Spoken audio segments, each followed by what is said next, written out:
केंद्र की मोदी और प्रदेश की शिवराज सरकार की महत्वाकांक्षी प्रधानमंत्री आवास योजना चलाई जा रही है, लेकिन जिम्मेदार अधिकारी कर्मचारी इसे पलीता लगाने से बाज नहीं आ रहे हैं।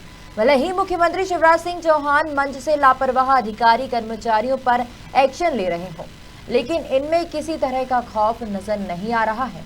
मामला देवास जिले की नगर परिषद लोहारदा का है, जहां सीएमओ और कर्मचारी काम में लापरवाही बरत रहे हैं, जिसकी वजह से वार्ड 8 के ग्राम दानी के ग्रामीण हितग्राही आवास और अन्य योजनाओं के लिए परेशान हैं।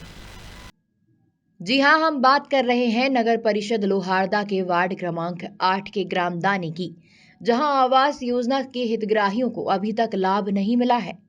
अगर कुछ लोगों को इस योजना का लाभ मिला भी है तो किसी हितग्राही की तीसरी किस्त तो किसी की दूसरी किस्त नहीं डाली गई है। आलम यह है कि हितग्राही अब अधूरे मकान में रहने को मजबूर हैं। तस्वीरों में देख रहे हैं, यह वार्ड क्रमांक 8 है, जहां पर कई लोग आवास योजना की तीसरी किस्त तो वहीं कुछ लोग दूसरी किस्त के लिए प्रशासन से गुहार लगा चुके हैं, लेकिन इनकी सुनने वाले सीएमओ कार्यालय से ही नदारद रहते हैं। ऐसा हम नहीं कह रहे हैं, बल्कि हितग्राहियों ने कई बार नगर परिषद के सीएमओ अब्दुल रऊफ के खिलाफ आरोप लगाए हैं। इतना ही नहीं, यहाँ एक समस्या हो तो बताएं, बल्कि यहाँ अव्यवस्थाओं का आलम पसरा हुआ है। हितग्राहियों की खदान की पर्ची भी नहीं बनाई गई। इतना ही नहीं, वृद्धा पेंशन भी नहीं मिल रही है। जिन लोगों को वृद्धा पेंशन मिल रही है, उनकी पेंशन पर रोक लगा दी गई है। इस मामले में हितग्राहियों ने नगर परिषद सीएमओ के खिलाफ कार्यों में लापरवाही बरतने के आरोप लगाए हैं। हितग्राहियों का कहना है कि नगर परिषद के सीएमओ कभी मीटिंग का बहाना बनाते हैं तो कभी छुट्टी पर चले जाते हैं। जब भी नगर परिषद कार्यालय में शिकायत लेकर पहुंचते हैं तो सीएमओ कार्यालय से नदारद रहते हैं। कर्मचारियों से बात करते हैं तो वे टरका कर भगा देते हैं। क्या समस्या है नगर परिषद में? ये बाबा के पेंशन नहीं मिल रही है। तो क्या कारण है नहीं मिलने का पेंशन? 5 साल पहले मिलती थी, 5 साल से कटी है। अच्छा, हाँ, ये जो 5 साल गए इसमें कटी है। ये बाबा को मिलता था पहले में। आप नगर परिषद में लेके पहुंचे इस बात को? बहुत बार। क्या बोला उन्होंने सीएमओ साहब ने? हो जाएगा, नहीं बोला। अच्छा, सीओ साहब कहाँ है? ये दूसरे बैठे, सीओ साहब तो मिलते ही कहाँ थे। सीएमओ साहब आपको नगर परिषद में नहीं मिलते? वो कोई CO कर्मचारी? बदली होती रहती थी नहीं। अच्छा, कर्मचारियों ने क्या जवाब दिया आपको? हो जाएगा। तो ये प्लास्टर कहाँ से करवाया? प्लास्टर कर्जा कर करवाया। कितना कर्जा करा? 20,000 कर्जा कर करवाया। 20,000? हाँ, एक कमरा में करवाया क्या? हाँ, एक में। तो ये पैसा का ब्याज लगता होगा? ब्याज लग रहा है ना, बगैर ब्याज को ना परेशान करा लोग, बहुत ब्याज आला कम रहे। अब तो पास बोला 50,000 भरोसे दे दिया उन्होंने, अभी मिल जाएगा देंगे भैया। कितना साल हो गया? 4 साल हो गया। 4 साल हो गए? 4 साल हो गया। अभी तक कोई सुनवाई नहीं? कोई नहीं सुन रहा, कहीं भी नहीं सुन रहा। गए थे आप पंचायत में? गए थे?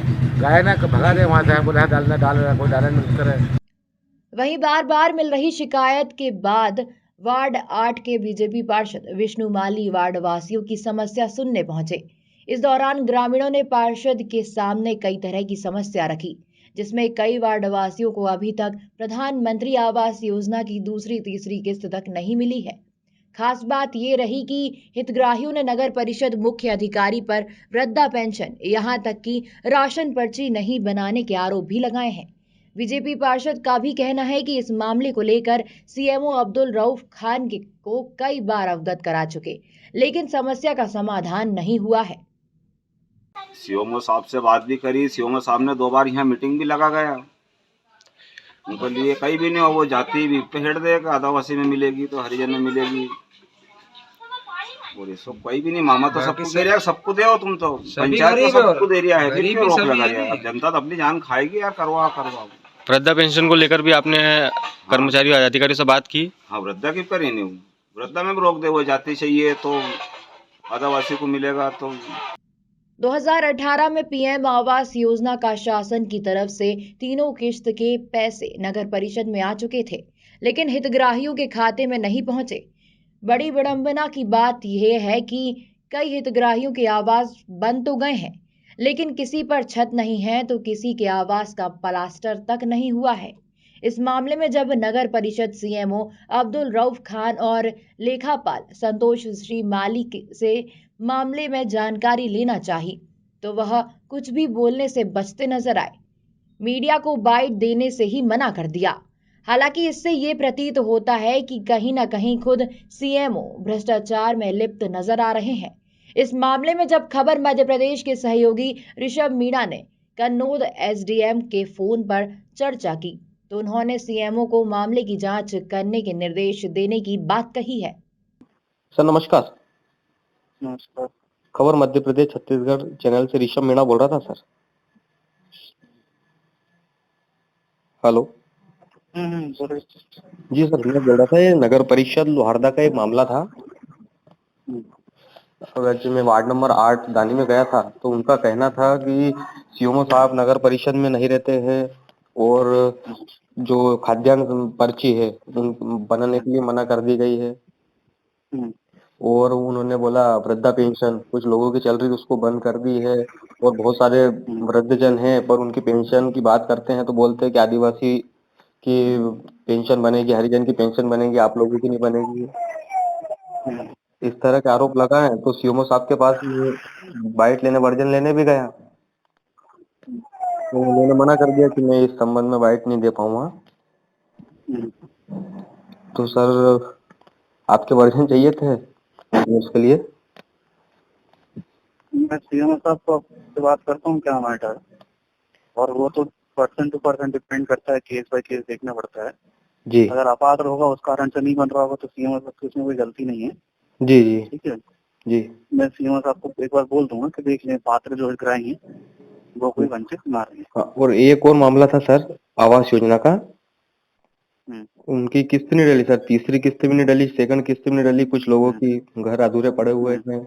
सीएमओ साहब से बात करते हैं तो बोलते मैं वही कह रहा हूँ केस टू केस बेसिस होता है हर चीज, है ना। जी जियो टैगिंग होती है पीएम आवास की। हाँ हाँ और सीएमओ साहब एक स्तर तक ही अपने काम कर सकते हैं।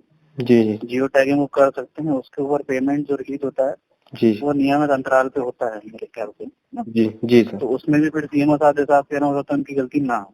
हाँ हाँ मैं वही कह रहा हूँ केस टू केस डिपेंड करता है, वो एक एक व्यक्ति का देखना पड़ेगा। जी जी आपको अगर कोई पर्टिकुलर केस पता है तो सीएमओ साहब के पास चले जाइएगा, जी मैं उनको बोल दूंगा कि भाई दिखवा लेंगे कि क्यों कारण से जी सर। तकलीफ नहीं आ पा रहा है। ठीक है जी थैंक यू सर।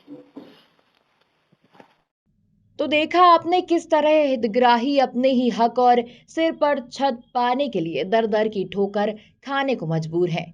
बहरहाल अब देखने वाली बात ये होगी कि कब तक हितग्राहियों को हक मिलता है और ऐसे लापरवाह सीएमओ और कर्मचारियों पर मुख्यमंत्री कोई एक्शन लेते हैं या नहीं। ब्यूरो रिपोर्ट, खबर मध्य प्रदेश छत्तीसगढ़।